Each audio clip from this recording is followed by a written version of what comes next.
Bem-vindo, mais uma aula aqui do curso Mude Suas Crenças Limitantes. Dessa vez a gente vai falar um pouco como é que nossas crenças são criadas, qual que é o processo, camada por camada, para a gente chegar até uma crença. E eu estou muito feliz aqui de estar aqui com você. Lembrando sempre que esse curso está disponível lá no pessoasetalentos.com.br. Se você entrar no site, você vai encontrar maiores informações. E essa já é a terceira aula. Então, se você por algum motivo chegou aqui já nessa aula específica, eu te convido a começar do início, porque tem bastante coisa que eu vou construindo aos poucos. Então, se você começar já numa aula mais avançada, talvez você tenha alguma certa dificuldade de entender. E no início do curso, até na primeira aula, eu falo sobre o livro, que é o Liminal Thinking. É um livro que ainda não tem publicação em português, pelo menos até o momento que a gente está fazendo esse curso aqui. Nós estamos aqui em 2017, mas de qualquer maneira é um livro que eu recomendo muito e que você também, acompanhando no nosso curso aqui, você vai poder entender toda a teoria desse livro. E eu sempre tento trazer e adicionar experiências minhas como executivo nesses meus mais de 15 anos como de carreira executiva, e também todo o conteúdo que eu costumo publicar aí no Pessoas e Talentos, seja em relação a cursos, seja em relação à psicologia positiva, seja em relação à própria atuação como coach. Então, vamos dar continuidade aqui. Essa aula vai ser uma aula, até em termos de slides, um pouco mais curta, mas eu acho que a gente tem bastante coisa para dizer, né? Esses são um pouco dos temas que eu vou trazer aqui. Eu queria falar um pouquinho dessa frase. Talvez alguns de vocês já tenham visto essa frase em algum lugar. Essa frase foi falada pelo gerente aí do escritório de patentes dos Estados Unidos no final do século XIX, né? Onde ele trouxe ele verbalizou essa crença que ele tinha, né? Tudo que podia ser inventado já foi inventado. Então, praticamente ele estava dizendo ali que o departamento dele teria que ser fechado, né? Porque não tinha mais invenções novas, quer dizer, dessa maneira não precisaria ser mais patenteado nada, né? E a gente olha para trás isso agora e vê que tipo de loucura que significa esse pensamento, essa crença dele, né? Tudo que foi criado aí nesses mais de 115 anos que se passaram, né? Mas às vezes a gente comete esse tipo de situação na nossa vida mesmo, na nossa vida pessoal, profissional, e quando a gente para olhar e até pensa nas pessoas que estão ao nosso redor, a gente até fica mais fácil de avaliar no primeiro momento, né? Você fala, poxa, eu trabalhei com um chefe, eu trabalhei com aquele cara que é insuportável, não sei como é que o cara consegue agir daquela maneira e tudo mais, como é que o cara acha que agindo daquele jeito é tudo normal, é tudo ok, quando na verdade é um absurdo o que ele está fazendo e tudo mais, né? É porque cada um tem o seu conjunto de crenças e aquilo que é óbvio para uma pessoa não é óbvio para outra, né? E acho que quando a gente pega alguns temas que têm sido muito discutidos aí no Brasil ultimamente, até para sair um pouco do mundo da política, mas de uma certa maneira relacionados à legislação, relacionados à visão que a sociedade tem de si própria, né? Quando a gente para pensar um pouco sobre as ciclovias, essa batalha dos pró-ciclovias, os ciclistas contra os motoristas de automóveis, essa batalha daqueles que realmente acreditam que a cidade, no caso de São Paulo, precisa ter mais ciclovias, enquanto que aqueles que acreditam que foi um absurdo, que foi feito pela gestão anterior, de sair pintando o chão de vermelho e sem planejamento, enfim.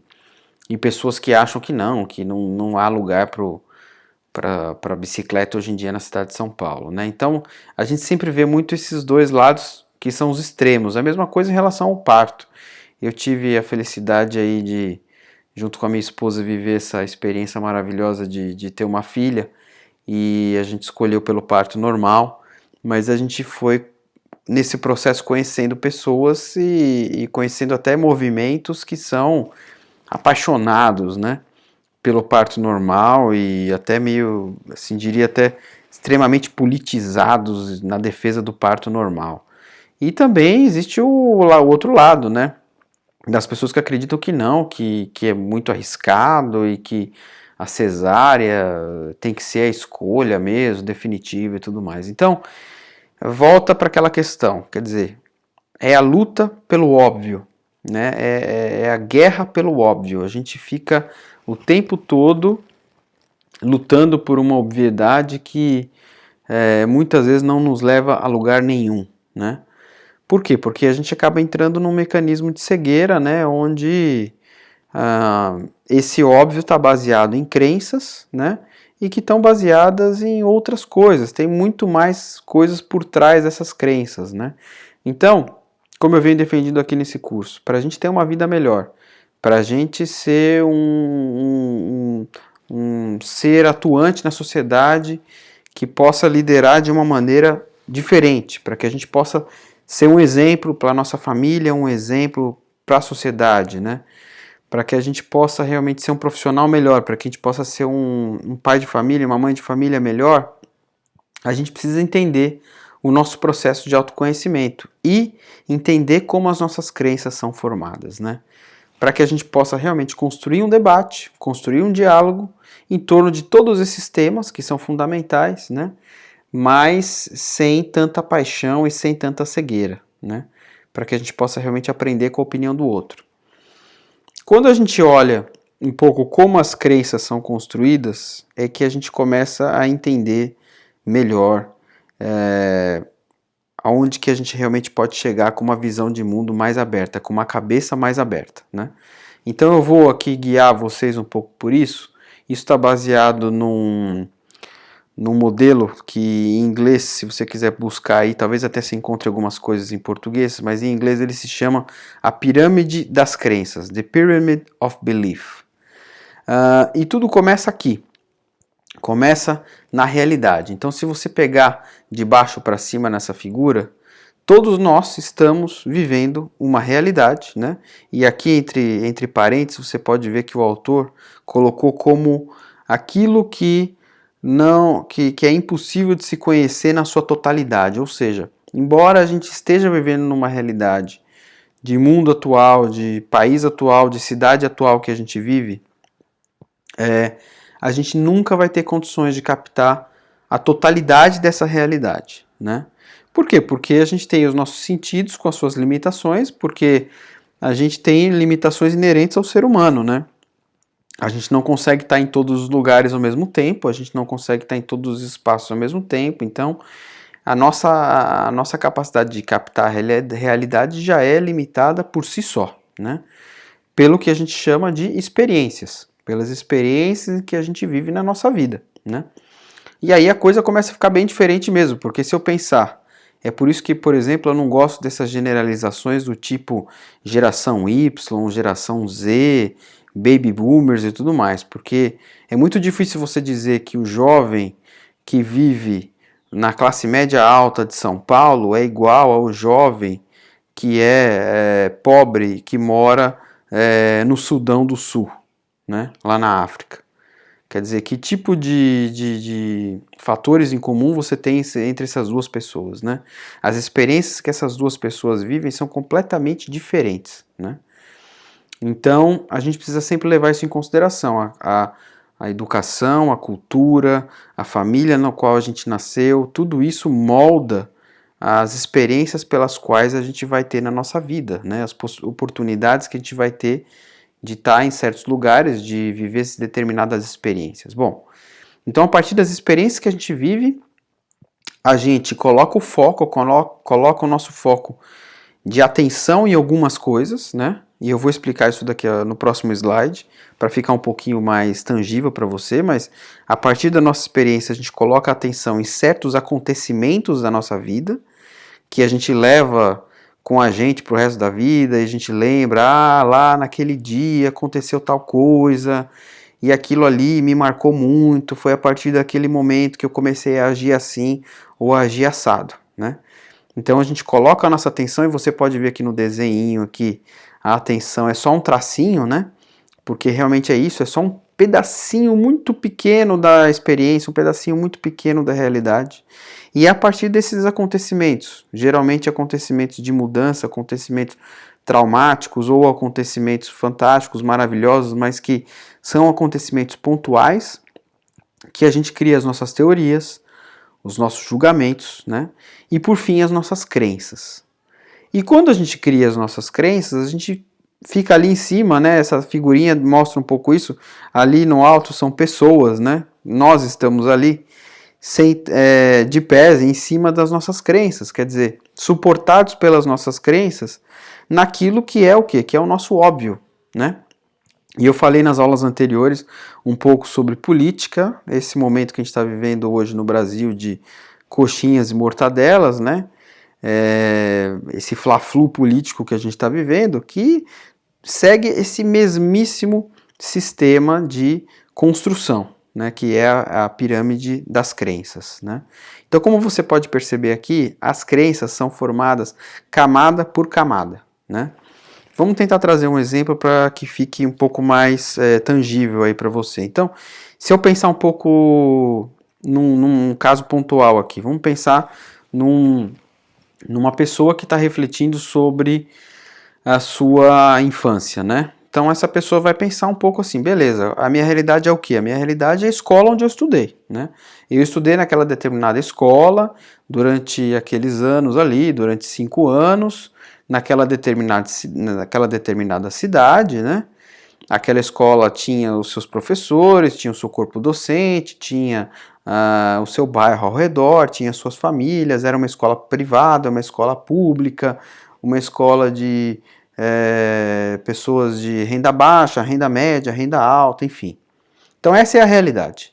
As experiências foi, no caso, que essa pessoa viveu naquela escola, né? E nos anos em que ela passou por lá, né? Então aí já tem uma limitação muito grande entre a diferença entre a experiência e a realidade.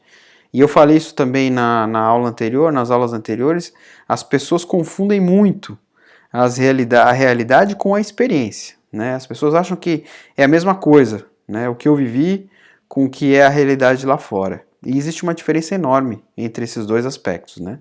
A atenção, por exemplo, se essa pessoa estivesse refletindo assim, puxa, você sabe que naquele dia que eu estava na 3ª série, eu tirei uma nota 10 numa prova de geografia, tive um desempenho fantástico, o professor veio falar comigo, me deu parabéns e tudo mais, né? Então, ficou aquela memória naquela pessoa, mesmo depois que aquela pessoa se transformou num adulto, né? Então, a partir desse acontecimento específico, onde a pessoa colocou aquela atenção, surgiu uma teoria. Eu sou bom nisso, né? Essa pode ser um tipo de teoria, mas eu dei até aqui um outro exemplo para dizer o seguinte, olha, a prova estava fácil demais, né? Se a pessoa se agarrar nessa segunda teoria, o resultado final, a crença, pode ser completamente diferente, né? Porque poderia ter gerado uma visão de um julgamento do tipo assim, não é que eu sou bom, não é que eu sou inteligente, é a prova que estava fácil demais, né? Então, consequentemente, a crença pode até ser uma crença limitante, né? Mas vamos seguir no primeiro exemplo aqui. Eu sou bom nisso, né? Então, pode se criar também um julgamento a partir de um determinado momento. Olha, geografia é mais legal do que matemática, porque geografia eu consigo entender melhor a realidade, eu consigo traduzir o conhecimento que eu aprendo em geografia na realidade. Então, cria-se um outro julgamento do tipo, olha, eu gosto mais de geografia, eu vou me dedicar mais à geografia, né? E isso lá na frente, depois de uma certa elaboração, todo esse processo é inconsciente, né? Acaba criando uma crença como essa, por exemplo, aqui. Eu sou bom em ciências humanas e eu sou ruim, eu sou fraco em exatas, né? E aí, consequentemente, a pessoa vai levar a vida dela a partir disso, né? Muitas vezes vai acabar fazendo uma faculdade em ciências humanas e vai trabalhar com algo relacionado a isso, né? Enfim, e aqui nesse exemplo eu estou até trazendo um exemplo de uma crença construtiva, uma crença que realmente pode ter ajudado muito essa pessoa a se desenvolver na sua vida, né? Como eu falei, esse mesmo modelo poderia ter servido para criar uma crença limitante, uma crença negativa, né? O acontecimento, por exemplo, a experiência ali, poderia ter sido a escola onde eu estudei, o que eu vivi naqueles anos em que eu estive lá, e a atenção poderia estar totalmente focada, olha, naquele dia que teve uma briga no pátio do colégio e eu tomei uma surra do meu colega, né, e aquilo machucou muito fisicamente, mas machucou muito mais emocionalmente, e a partir daquilo criou-se uma teoria de que eu não sei me defender, né, um julgamento de que as pessoas são agressivas, eu não posso confiar nas pessoas, né? E uma crença que lá na frente pode se tornar uma crença totalmente limitante, né? E que pode causar vários impactos na vida emocional da pessoa e tudo mais, né? Então, gente, essa é a beleza desse modelo, né? Que é o modelo realmente da pirâmide das crenças, né? A gente entender como as nossas crenças são formadas, para entender de que maneira a gente pode começar a mudar as nossas crenças limitantes e transformar essas crenças em crenças que façam com que a gente seja o nosso melhor, a melhor manifestação da gente em cada dia da nossa vida, né? E isso é totalmente possível, né? Então vamos começar aqui com um exercício, já para a gente praticar isso, né? Esse exercício é um exercício que é simples, mas eu peço que você também gaste bastante tempo nele e tempo assim de alta qualidade, né? Invista tempo nisso. Então vamos lá. Se concentre em uma crença que você possui, né? E tente desconstruí-la, né? Aí você vai começar a refletir em várias questões, quer dizer, quais experiências criaram essa crença, né?